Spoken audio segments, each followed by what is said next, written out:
जय माँ इंद्राक्षी, जय अम्बे। इंद्राक्षी धाम में दर्शकों आप सभी का हम हार्दिक स्वागत करते हैं। आज के दिन जिन जातकों का जन्मदिवस है, मैरिज एनिवर्सरी, उन सभी को हमारी तरफ से बहुत बहुत शुभकामनाएं। और साथ ही आज से पितृपक्ष प्रारंभ हो चुका है। पितृपक्ष में क्या क्या सावधानियां रखें, कैसे हम पितृपक्ष को मनाएं और पितृपक्ष क्या है, सारी जानकारी इस अंक में देंगे। आइए पहले आज का हम पंचांग देखें। 18 सितंबर सन 2024, दिन बुधवार, संवत 2081, आश्विन मास, कृष्ण पक्ष, तिथि आज प्रतिपदा है, लेकिन तिथि का आज 6 है, लेकिन फिर भी प्रतिपदा का श्राद्ध आज ही मान्य होगा। नक्षत्र पूर्व भाद्रपद, राहु काल 12 से 1:30 बजे, दिशा शूल उत्तर पूर्व दिशा। आज की तिथि से प्रारंभ होकर के 15 दिन पर्यंत वर्ष में ये श्राद्ध पक्ष के रूप में मनाए जाते हैं। अब श्राद्ध क्या है, आप सभी जानते हैं कि हम अपने पूर्वजों के प्रति, हम अपने पितरों के प्रति, ये 15 तिथियां ऐसी होती हैं प्रतिपदा से लेकर के अमावस्या तक, जो बहुत ही महत्वपूर्ण होती हैं। और जिस तिथि में दाग दिया जाता है, जिस तिथि में मुखाग्नि दी जाती है, उसी तिथि में श्राद्ध मनाया जाता है। ये हमने सारी जानकारी अपने विशेषांक में भी दी है। तो जिन्होंने हमारा श्राद्ध पक्ष का विशेषांक ना देखा हो और श्राद्ध पक्ष पर और अच्छी जानकारी चाहते हो, तो वो हमारा विशेषांक भी जरूर देख लें। ठीक है। अब देखो, आज आपको क्या करना चाहिए। जिनको प्रतिपदा में, जिन पूर्वजों का आपके श्राद्ध किया जाता है प्रतिपदा में, तिथि आज 6 है, तो ये कन्फ्यूज़न तो हमने 3-4 दिन पहले ही आपका सबका हल कर दिया था। दिन में 1 यानी कि 1:30 बजे से लेकर के आप इस तिथि का श्राद्ध मना सकते हैं। अगर पहले भी कोई मना लेगा तो कोई ऐसी दिक्कत नहीं है। अब तिथि भले ही 6 हो रही हो, लेकिन आप उसका श्राद्ध 1:30 बजे के आसपास से लेकर के आप श्राद्ध कर सकते हैं। लेकिन कल तो पूर्ण रूप से द्वितीया का श्राद्ध है, और जो कल बीती 17 तारीख है उसमें हमने पूर्णिमा का श्राद्ध किया है। तो कहने का भाव, फिर प्रतिपदा का श्राद्ध कहाँ गया, तो उसके लिए जो बहुत सारी चीज़ें रिसर्च की गई हैं वो आप आज कर सकते हैं। अब आगे बढ़ते हैं। श्राद्ध एक ऐसा कर्म है कि जिसे करने से जन्म जन्मांतर के आपके जो पितृदोष होते हैं वो दूर होते हैं।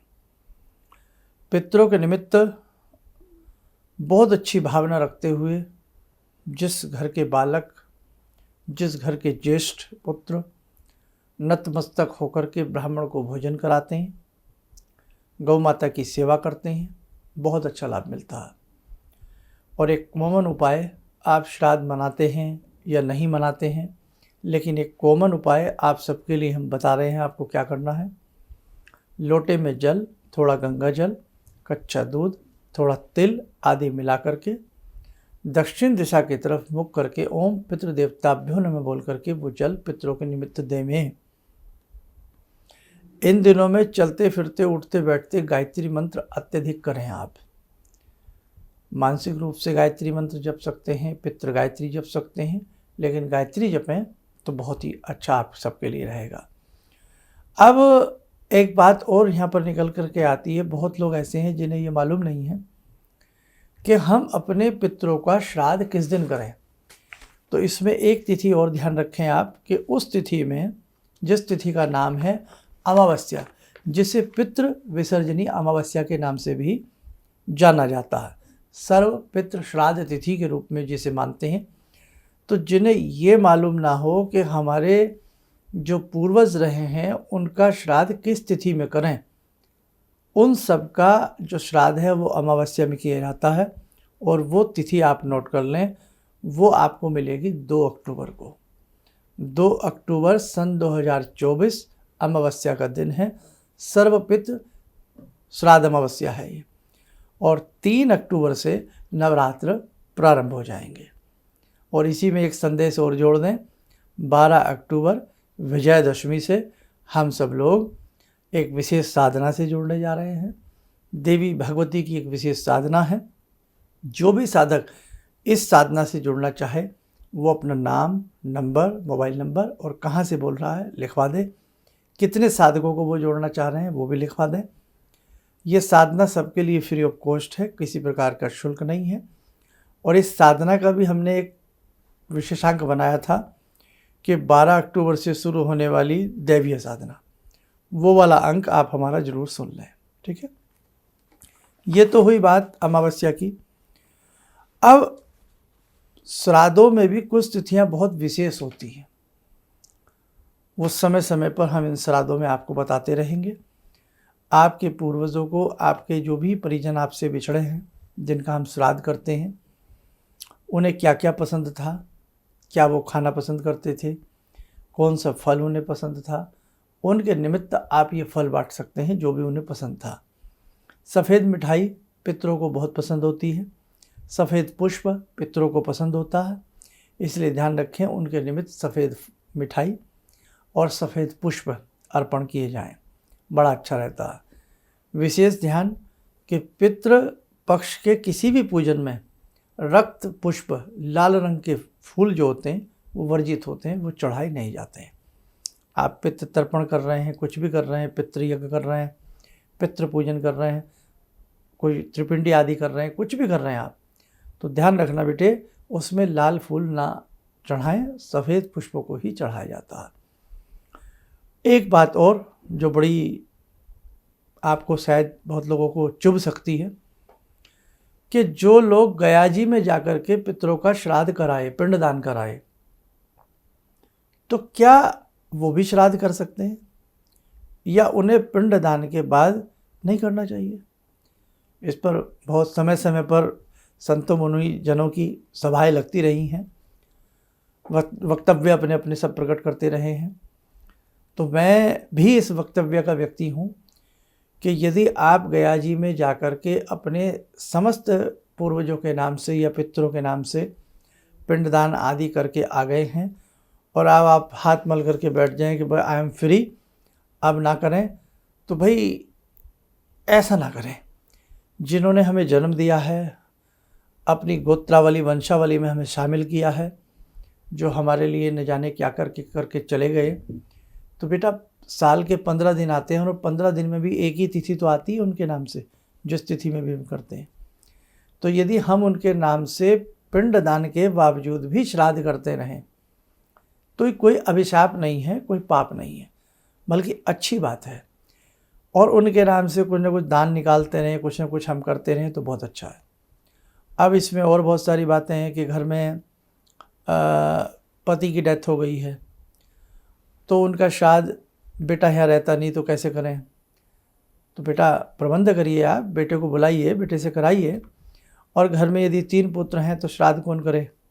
तो बड़ा बेटा जो ज्येष्ठ पुत्र होता है वो श्राद्ध का अधिकारी होता है, समझे आप।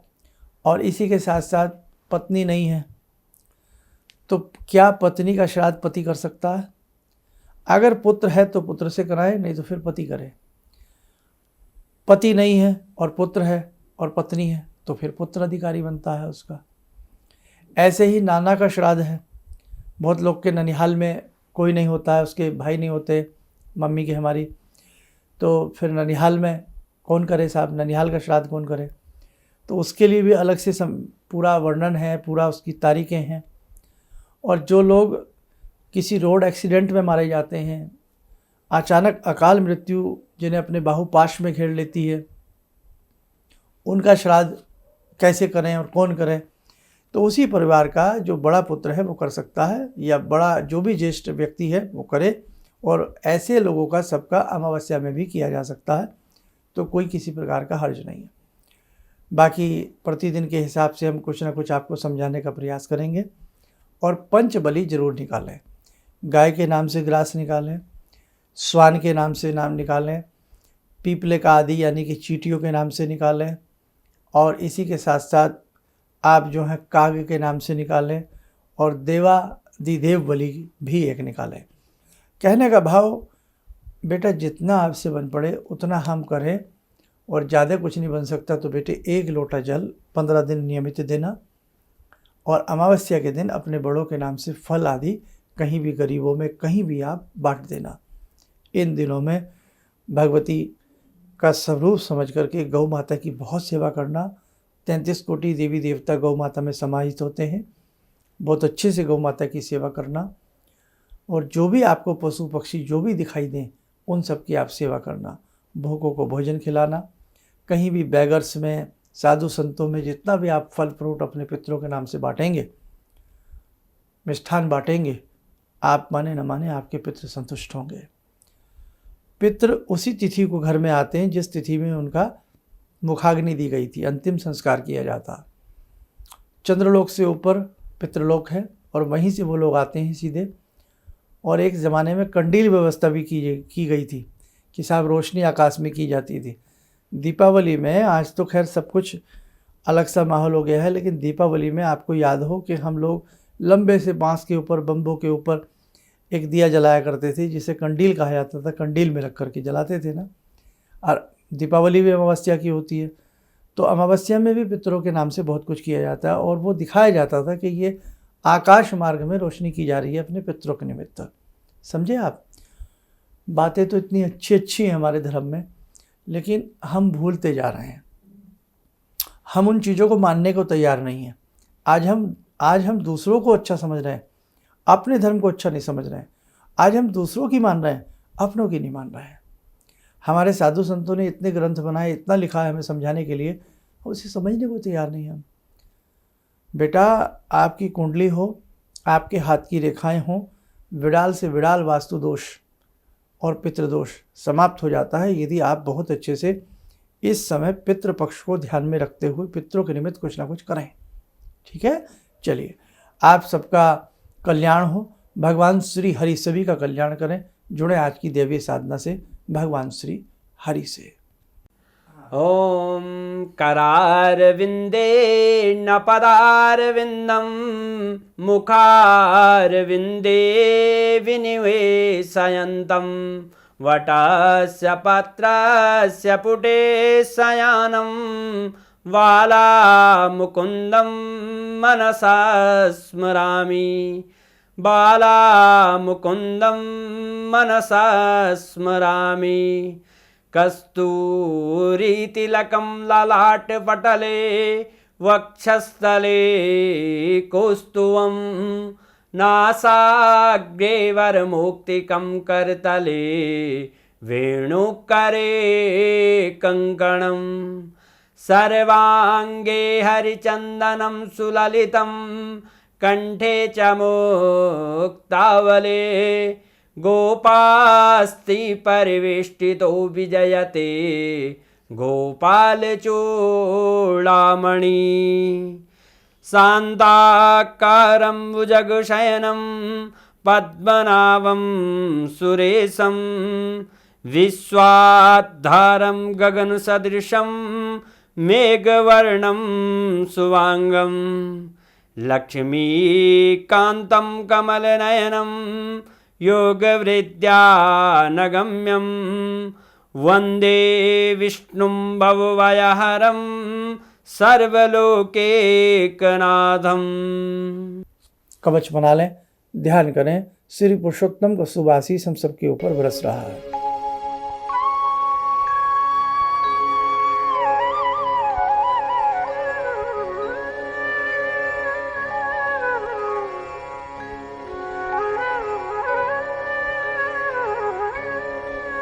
ओम बोलते हुए नेत्र खोलें, सामान्य हो जाए।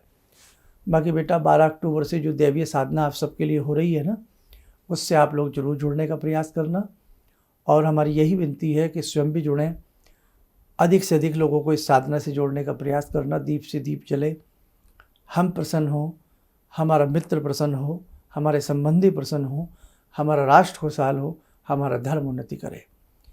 तो इसीलिए दैवीय साधना समय समय पर होती रहेंगी, बहुत अच्छा लाभ मिलेगा। उसके लिए रजिस्ट्रेशन फ्री है। सुबह 11 बजे से 5 बजे के बीच में अपना नामांकन करा सकते हैं। चलिए, आप सब लोग स्वस्थ रहें, सुखी रहें। इन्हीं शुभकामनाओं के साथ हम अपनी वाणी को विराम देते हैं। जय जय अम्बे। जिंदगी के इस प्रवाह में तमाम लोग डिप्रेशन के इस हालात से गुजर रहे हैं। सफलता असफलता अपनी जगह की बात है, लेकिन पता नहीं कितने सारे लोगों को इन्होंने डिप्रेशन से उबारा है, नया मोटिवेशन दिया है काम का। इनका जो एक अनुभव था कि एक मेरी बातें इनसे लगातार कभी कभार हो जाया करती हैं। एक दिन मेरी बात हो रही थी, अचानक इन्होंने प्रश्न किया कि क्या आपके यहाँ कौवे आ रहे हैं। मैं बहुत तेज चौंका। करीब 4-5 दिनों से कौवों का झुंड मेरे घर पे मंडरा था। तो मैं यही सोचने परेशान था, ये शुभ है अशुभ है, क्या चीज़ है। तो मैंने प्रश्न किया कि क्या मैंने आपको बताया कि मेरे घर में कौवे आ रहे हैं। कहने नहीं, मुझको दिखाई पड़ रहा है। तो कुछ तो अलौकिक है इनमें। दूसरा क्या, जो इनका उद्देश्य है, जब महाकुंभ में आए थे, मेरी इनसे वार्ता हुई, तो मैंने इनका उद्देश्य जानना चाहा कि किस उद्देश्य के लिए आप काम कर रहे हैं। तो जो उद्देश्य उन्होंने मुझको बताया, मैं मन से इनके उद्देश्य के साथ जुड़ गया।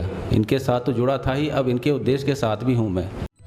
किसी भी समस्या के समाधान के लिए मिले प्रसिद्ध हस्तरेखा एवं वास्तु विशेषज्ञ प्रोफेसर धर्मेंद्र शर्मा जी से। नोट: शिविर में भाग लेने हेतु एवं व्यक्तिगत रूप से मिलने के लिए कॉल करने का समय सुबह 10 बजे से शाम 6 बजे तक।